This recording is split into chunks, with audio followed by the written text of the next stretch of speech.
नमस्कार, उत्तराखंड समाचार में आपका स्वागत है। मैं हिना जोशी चित्री। आइए सबसे पहले नजर डालते हैं आज के मुख्य समाचारों पर। किसान संगठनों के भारत बंद का उत्तराखंड में खास असर नहीं। केंद्रीय मंत्री प्रकाश जावड़ेकर ने कहा, सरकार किसानों के साथ पहले की तरह बनी रहेगी एपीएमसी और एमएसपी।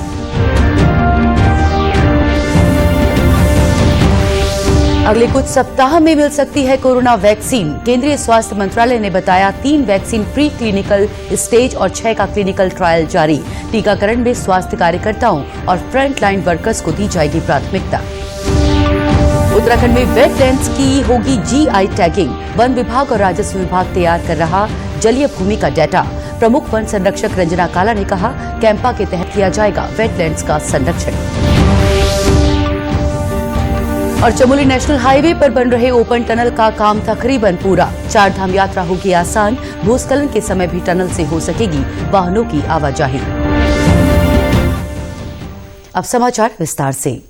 किसान संगठनों के भारत बंद का उत्तराखंड में कुछ खास असर नहीं रहा। इस दौरान पुलिस प्रशासन ने कड़ी सुरक्षा व्यवस्था की।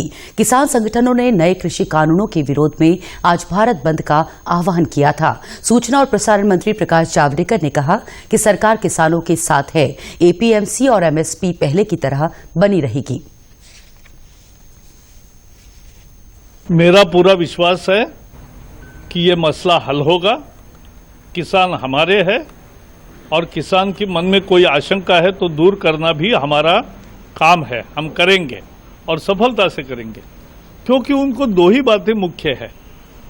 उनको चाहिए कि एपीएमसी रहेगी या जाएगी, तो इसका उत्तर साफ है कि एपीएमसी रहेगी। ये दूसरा मुद्दा था उनके मन में कि एमएसपी रहेगी कि नहीं। तो एमएसपी थी, एमएसपी है और एमएसपी रहेगी। मुख्यमंत्री त्रिवेंद्र सिंह रावत का कहना है कि कृषि कानून को लेकर किसानों को भ्रमित किया गया है। ये कानून किसानों के हित में लाए गए हैं। उन्होंने कहा कि एमएसपी समाप्त करने के संबंध में किसानों में भ्रम फैलाने का प्रयास हो रहा है, जबकि एमएसपी कहीं भी समाप्त नहीं की जा रही है। किसानों के लिए अनेक विकल्प खोल दिए गए हैं। पहले केवल मंडी ही खरीदारी करती थी, आज उसके लिए ओपन मार्केट कर दिया गया है। किसानों के बीच में ये भ्रम फैलाने की कोशिश की जा रही है कि एमएसपी समाप्त हो रही है, जबकि सबको पता है कि एमएसपी कहीं भी समाप्त नहीं हुई है। कानून देश में लागू हो गया है और आज एमएसपी पर किसानों से धान की खरीदारी और उनके अन्य उपजों की खरीदारी हो रही है। उधम सिंह नगर में भारतीय किसान संघ के जिलाध्यक्ष कुंवरपाल सिंह दहिया ने कॉन्ट्रैक्ट फार्मिंग को लेकर किसानों में चल रहे भ्रम पर स्थिति स्पष्ट की। उन्होंने किसानों को बताया कि कॉन्ट्रैक्ट फार्मिंग फसल से जुड़ी है, किसान की जमीन से नहीं। वास्तव में है क्या, इसको समझने के लिए उसकी गहराई तक पहुंचना पड़ेगा। कॉन्ट्रैक्ट फार्मिंग ना कि खेती की कॉन्ट्रैक्ट फार्मिंग है, कॉन्ट्रैक्ट खेती का नहीं है। वो फसल के कॉन्ट्रैक्ट के लिए है। कोई भी अगर बाहर से कोई कंपनी आकर के आपसे कॉन्ट्रैक्ट करती है तो वो सिर्फ फसल का ही कॉन्ट्रैक्ट होगा। उसमें आपकी भूमि ना ही गिरवी होगी, ना लीज पर होगी और ना ही ठेके पर होगी। जमीन से उसका कोई संबंध नहीं होगा। कांग्रेस समेत अन्य विपक्षी दलों ने किसान संगठनों के बंद को समर्थन दिया है। कुछ जगहों पर विपक्षी दलों ने प्रदर्शन भी किया। देहरादून और हरिद्वार में बंद का कोई असर नहीं रहा। व्यापारिक संगठनों ने बाजार खुले रखे। शहर में गतिविधियां सामान्य रहीं। देहरादून में डीआईजी अरुण मोहन जोशी ने सभी अधिकारियों को हर मौके की वीडियोग्राफी कराने के निर्देश दिए। डीआईजी अरुण मोहन जोशी ने कहा कि प्रदर्शन के दौरान सोशल डिस्टेंसिंग का पालन नहीं होता, इसलिए अब पुलिस प्रदर्शन करने वाले लोगों की कोविड जांच कराएगी ताकि अन्य लोगों में संक्रमण न फैले। उनको साथ में लेकर के हमारा प्रयास रहेगा कि जहां पर भी इस तरह की परिस्थितियां बन रही हैं, जहां पर गाइडलाइंस का वॉयलेशन हुआ है और किसी एक से संक्रमण फैल सकता है, तो वहां पर यथासंभव जितना भी हम सैंपलिंग करवा सकते हैं जरूर करवाई जाए, ताकि कोई इस तरह की परिस्थिति ना बने कि कोई संक्रमित व्यक्ति वहां पर मौजूद रहा हो जिसके माध्यम से कई लोगों में संक्रमण फैल जाए। तो इस बारे में जो एसपीसीटी उनको भी बताया गया है कि कंसर्न डिपार्टमेंट से कोऑर्डिनेट करेंगे और इसमें जो भी हम कार्रवाई कर सकते हैं उसके लिए प्रयास करेंगे। वहीं पर्वतीय जिलों अल्मोड़ा, चंपावत, बागेश्वर, चमोली समेत राज्य के अन्य हिस्सों में भी बाजार, दुकानें, यातायात, सरकारी और अर्ध सरकारी कार्य रोज की तरह खुले रहे। केंद्रीय स्वास्थ्य मंत्रालय का कहना है कि देश में कोविड संक्रमण के मामलों में कमी आ रही है। कोरोना के 54% मामले सिर्फ 5 राज्यों में हैं। स्वास्थ्य मंत्रालय के सचिव राजेश भूषण ने बताया कि कई वैक्सीन ट्रायल के अलग अलग चरणों में हैं। इनमें से 3 प्री क्लिनिकल स्टेज में हैं, जबकि 6 वैक्सीन का क्लिनिकल ट्रायल चल रहा है। कुछ वैक्सीन को अगले कुछ हफ्ते में लाइसेंस भी मिल सकता है। स्वास्थ्य मंत्रालय के मुताबिक 3 से 4 हफ्ते के अंतराल पर वैक्सीन की 2 से 3 डोज देनी होगी। 3 वैक्सीन हैं जो प्री क्लिनिकल स्टेजेस में हैं, 6 वैक्सीन हैं जो क्लिनिकल ट्रायल में हैं। ये जो वैक्सीन हैं ये 2 से 3 डोज वाले वैक्सीन हैं, अधिकांश 2 डोज वाले हैं। एक वैक्सीन है जिसमें संभवतः 3 डोज होंगे और ये प्रति डोज के बीच की जो दूरी है वो 3 से 4 हफ्ते की है। Even after vaccination Covid precautions must be taken, ये बहुत महत्वपूर्ण बात है। न केवल ये हम कह रहे हैं बल्कि ये WHO ने भी कहा है। स्वास्थ्य मंत्रालय के सचिव राजेश भूषण ने कहा कि एक बार हमें हमारे वैज्ञानिकों की ओर से हरी झंडी मिल जाए तो हम वैक्सीन का बड़े स्तर पर उत्पादन शुरू कर देंगे। इसके लिए सभी तैयारियां पूरी है। उन्होंने बताया कि स्वास्थ्य कार्यकर्ताओं को टीकाकरण में प्राथमिकता दी जाएगी। प्रायोरिटी में हेल्थ केयर वर्कर्स होने चाहिए।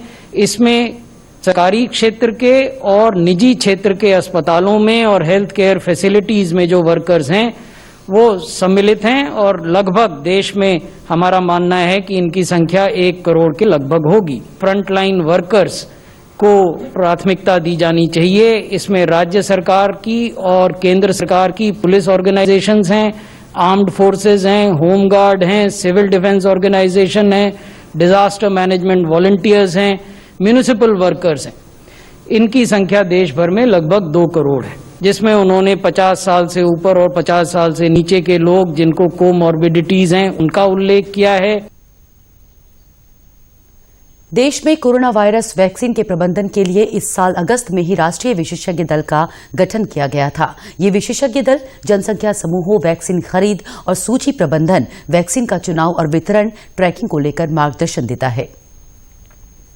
प्रदेश में आज कोरोना के 632 नए मामले सामने आए हैं। पिछले 24 घंटे में 12 लोगों की कोरोना संक्रमण से मृत्यु हुई है। इसके साथ ही राज्य में एक्टिव केस की संख्या 5399 हो गई है, जबकि रिकवरी दर 90.4% है। उधर बागेश्वर के जिलाधिकारी विनीत कुमार और सीडीओ डीडी पंत भी कोरोना की चपेट में आ गए हैं। ट्रू नॉट टेस्ट में रिपोर्ट पॉजिटिव आने के बाद दोनों ही अधिकारी आइसोलेशन में चले गए हैं। जिले के प्रभारी सीएमओ डॉक्टर वीके सक्सेना ने दोनों अधिकारियों के कोरोना संक्रमित होने की पुष्टि की है। उन्होंने बताया कि दोनों अधिकारियों के स्वास्थ्य की निगरानी की जाएगी। सोमवार को ही जिलाधिकारी की अध्यक्षता में जिला मुख्यालय में बैठक हुई थी। अब स्वास्थ्य विभाग इनके संपर्क में आए लोगों की सूची तैयार कर रहा है। साथ ही जिलाधिकारी कार्यालय के सभी कर्मचारियों की कोविड जांच की जा रही है। पौड़ी गढ़वाल में कोविड-19 संक्रमित लोगों की संख्या एक बार फिर से बढ़ने लग गई है। इसे देखते हुए स्थानीय प्रशासन ने कड़े कदम उठाए हैं। कोटद्वार के कौड़िया स्थित चेक पोस्ट पर दूसरे राज्यों से आने वाले सभी लोगों की सैंपलिंग की जा रही है। तहसीलदार विकास अवस्थी ने कहा कि स्थानीय प्रशासन, पुलिस प्रशासन और स्वास्थ्य विभाग की संयुक्त टीम कौड़िया चेक पोस्ट पर दूसरे राज्यों से आने वाले यात्रियों की सैंपल ले रही है। किसी भी व्यक्ति में कोविड के लक्षण दिखाई देते हैं तो उसे तुरंत कोविड केयर सेंटर भेजा जा रहा है। उनका कहना है कि अगर कोई व्यक्ति आदेश का पालन नहीं करता तो उस पर कड़ी कानूनी कार्रवाई की जाएगी। जिलाधिकारी महोदय के आदेश पे हमने कौड़िया पे वहाँ पे थर्मल स्कैनिंग, जितने भी अंतर्राज्यीय जो परिवहन कर रहे हैं लोग, उनको तो एक तो वो जो स्मार्ट सिटी वेब पोर्टल है उस पर रजिस्ट्रेशन कंपलसरी है, सबका हम वो चेक कर रहे हैं वहाँ पे। और दूसरा जो वहाँ पे हमने मेडिकल की टीम बिठा रखी है जो उनके थर्मल स्कैनिंग कर रहे हैं और आगे की कार्रवाई कर रहे हैं। इसके साथ ही कोटद्वार के कुछ क्षेत्रों में कोरोना पॉजिटिव लोगों के मिलने पर माइक्रो कंटेनमेंट जोन बनाए गए हैं। स्वास्थ्य विभाग की टीम स्थिति पर लगातार नजर रखे हुए है। उत्तराखंड के वेटलैंड्स यानी नम भूमि का भी अब अपना बही खाता होगा। वन विभाग और राजस्व ने इस पर काम शुरू कर दिया है। आने वाले दिनों में न सिर्फ इनके प्रामाणिक दस्तावेज बनेंगे, बल्कि ये दोनों विभाग जीआई टैग के साथ इनका सत्यापन भी करेंगे। प्रमुख वन संरक्षक रंजना काला ने बताया कि एनजीटी के निर्देश पर विभाग की ओर से इस पर कार्य चल रहा है। इसका उद्देश्य सुनियोजित तरीके से जलीय भूमि का डाटा तैयार करना है। हम लोग जितने भी वेटलैंड्स हैं जो 1 हेक्टेयर से ऊपर हैं, वो 994 के करीब हैं उत्तराखंड में, उनको फिर जो हमारे एरिया में चिन्हित होंगे और हम लोग तो जो डीएफओज हैं उनके माध्यम से या जो हमारी फील्ड की है वो करेंगे और डिस्ट्रिक्ट लेवल में भी जो रेवेन्यू कमिश्नर हैं उनके उसमें किए जाएंगे। प्रमुख वन संरक्षक रंजना काला ने बताया कि मैपिंग के बाद कैंपा योजना के तहत इन वेटलैंड्स के संरक्षण के उपायों पर काम किया जाएगा।